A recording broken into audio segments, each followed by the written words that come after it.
Bonjour et bienvenue chez Saint-Cyr Automobile. Aujourd'hui, je vais vous expliquer comment associer votre téléphone portable à votre Range Rover. Donc, tout simplement, vous avez le menu principal avec la maison ici. Quand vous avez appuyé donc sur la maison, vous voyez téléphone ici, eh bien, il ne faut pas y aller. Il faut aller ici sur Bluetooth et vous allez sur Jumeler un nouvel appareil. Vous allez donc sur votre téléphone portable, allez donc dans les paramètres. Alors là, je suis avec un Apple, donc je vais sur Bluetooth. Ensuite, donc je vois apparaître donc mon Range Rover qui va apparaître donc ici.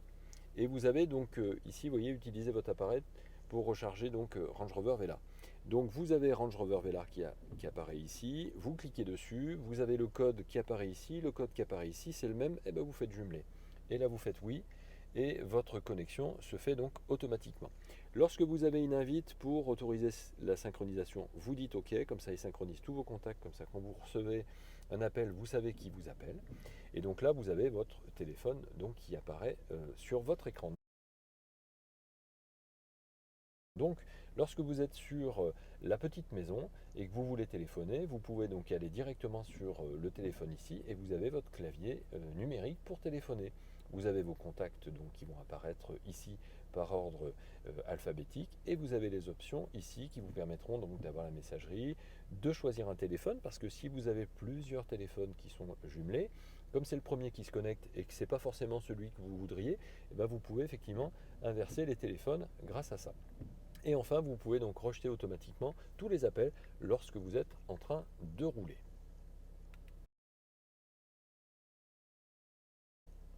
Maintenant, pour utiliser donc Apple CarPlay. Apple CarPlay, alors c'est très simple en fait, puisque vous n'avez rien besoin de faire, puisque vous avez votre cordon d'origine, et j'insiste sur le cordon d'origine, parce que si vous avez des cordons pas chers, c'est bien, mais en fait c'est pas suffisamment costaud pour diffuser en fait du média. Donc vous branchez votre cordon donc, sur la prise USB qui se trouve dans la coudoir centrale. Vous allez donc brancher votre téléphone donc, à la prise et vous déverrouillez votre téléphone. Ça c'est important. Ensuite vous avez donc ici, vous voyez donc Apple CarPlay donc, qui apparaît. Vous lancez donc la procédure donc d'association et tout se fait tout seul avec Apple. Donc voilà, c'est formidable. Et voilà, Apple CarPlay est installé. Vous allez pouvoir donc utiliser Apple CarPlay avec votre téléphone, aussi simple que ça, donc avec les mêmes applications en fait que votre téléphone, en tout cas celles qui sont compatibles avec Apple CarPlay.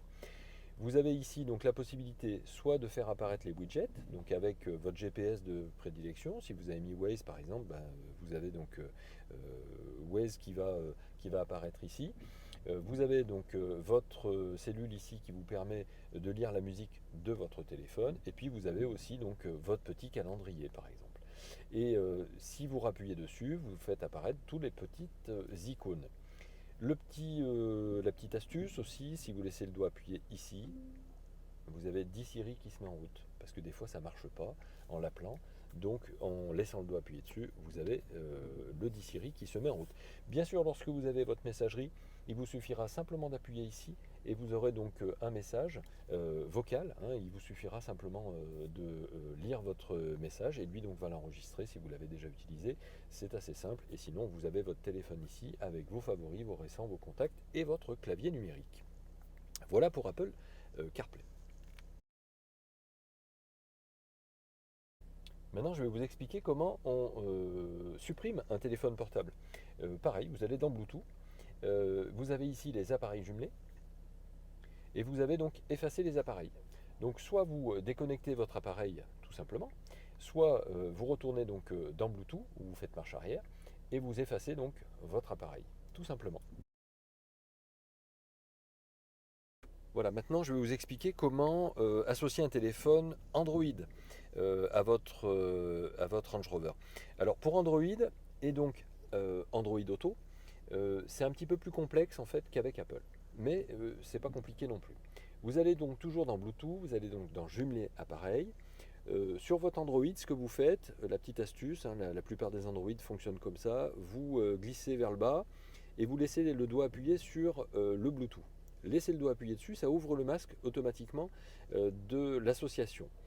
Ensuite, vous allez donc associer un nouvel appareil, ça lance la procédure.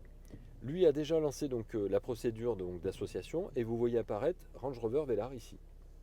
Vous cliquez dessus, Vous allez voir apparaître donc un numéro ici, que vous voyez aussi ici. Vous associez de votre côté et vous associez ici. Et l'association donc prend quelques secondes et c'est fait.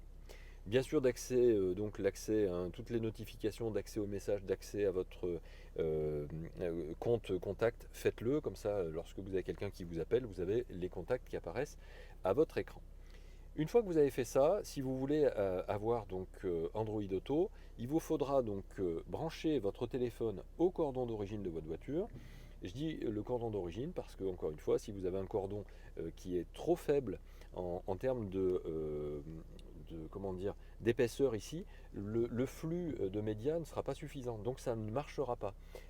Donc vous allez avoir un cordon d'origine, vous allez brancher donc votre cordon à votre téléphone. Voilà, c'est fait. Enfin, c'est presque fait. Voilà. Donc j'ai branché donc mon téléphone. Bien sûr, il faut que votre téléphone soit déverrouillé. Et ensuite, donc, vous allez donc pouvoir commencer donc, la procédure.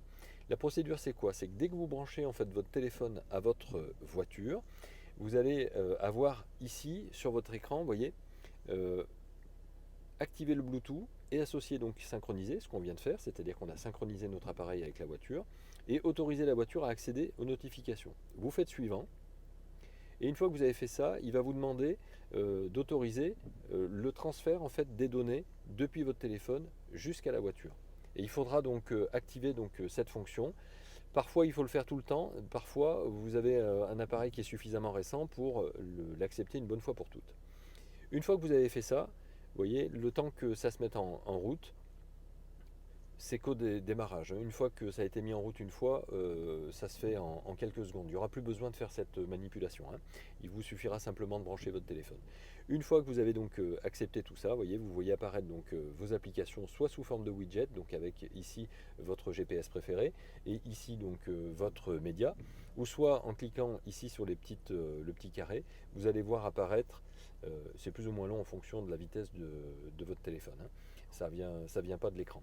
Et donc vous avez donc ici, sinon donc tous les widgets de votre, pas les widgets, pardon, les petites vignettes de vos applications qui sont compatibles donc avec le téléphone, avec la messagerie donc SMS ou avec donc l'assistance donc de Google Maps ici, voilà. Et donc vous l'avez en plein écran. Ici, le petit micro, c'est pour demander donc à Google de faire quelque chose de façon vocale. Donc, soit vous demandez OK Google, et à ce moment-là, il lance donc la procédure. Soit, si ça ne marche pas, à ce moment-là, vous appuyez sur le micro et c'est lui donc qui va lancer donc la procédure de OK Google pour écouter votre commande et donc lancer la commande adéquate. Voilà, j'espère que ça vous aura été utile. Bien sûr, nous restons à votre disposition. Si vous avez des questions, laissez-nous un petit commentaire. On répond à tout le monde. Vous l'aurez compris, ce n'est pas notre métier de base, bien sûr, mais on fait ça pour nos clients à la base. Et puis finalement, on se rend compte qu'il y a beaucoup de gens qui nous réclament d'autres vidéos pour savoir comment fonctionne leur voiture. Donc, on est à votre disposition. C'est un vrai plaisir de pouvoir vous aider. À très bientôt.